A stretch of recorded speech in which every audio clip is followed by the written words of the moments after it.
In this segment, we're going to take a look at the Help menu and discuss ways that you can find further information about Janome Digitizer software. So let's go ahead and open up the Help menu and take a closer look.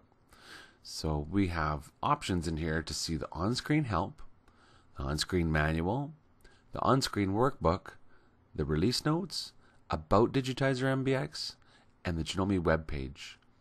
Now I'm going to start with About Digitizer MBX and show you that small window opens up, and down here at the bottom it'll tell you the specific version of the Digitizer software that you're using.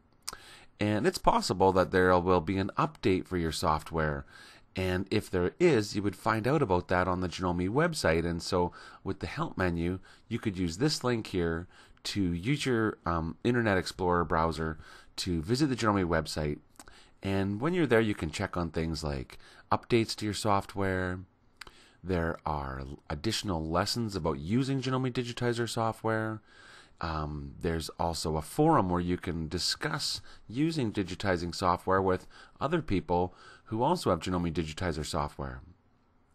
So that's a very helpful resource. Now, at the top of the list, we have the on-screen help, and I'll go ahead and open that up.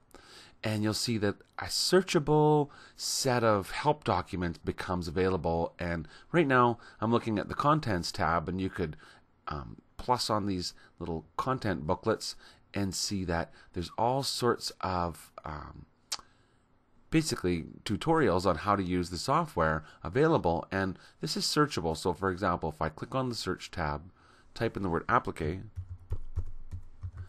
and list topics, these are all the topics that were found that had reference to appliques. So here's one that looks appropriate, creating applique objects, and if I double click, it opens up that specific tutorial on my right hand side. So there's all sorts of information in here, and you'll find that these documents link to each other. So down at the bottom it says related topics: digitizing applique, creating applique objects, placing applique or fabrics in applique, and creating partial cover applique. So those are great ways that you can find out more about using the digitizing software. Now I'll close that, and the next option we'll get is the on-screen manual. And with the on-screen manual, you have like a printable PDF file that opens up, and you can scroll through here and see the contents of the files.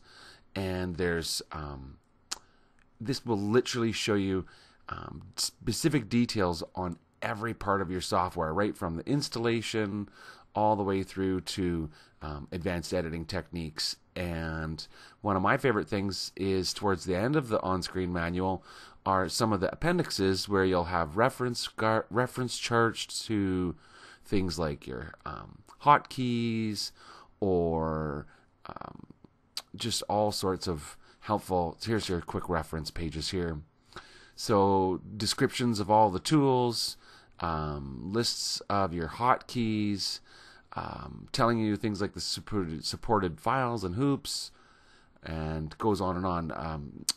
Visually browse through the fonts and the motifs that are coming with it. So there's lots of information in here, and this is, well, it's over a 300-page document. There's 301. I'm not exactly sure. I guess we could look. 350-page document that if you wanted to, you could actually print out and have a hard copy, but it's nice just to be able to browse through that on your screen. And of course you can make that bigger than what I'm looking at it right now. We also had the release notes, and with the release notes, this will tell you specifically what's new in the version of software that you're using. So whenever you have a new version of the software, there should be release notes that'll tell you what's new in this version and how to use that. And one more thing that you can get on there is actually the workbook PDF. So there's also a printable workbook, which is not as long as the actual on-screen manual, but it's still very detailed information about using the software and using all the different tools. So it's very helpful for you to familiarize yourself with these additional support documents and refer to them when you have specific questions about using the tools in the Janome Digitizer software.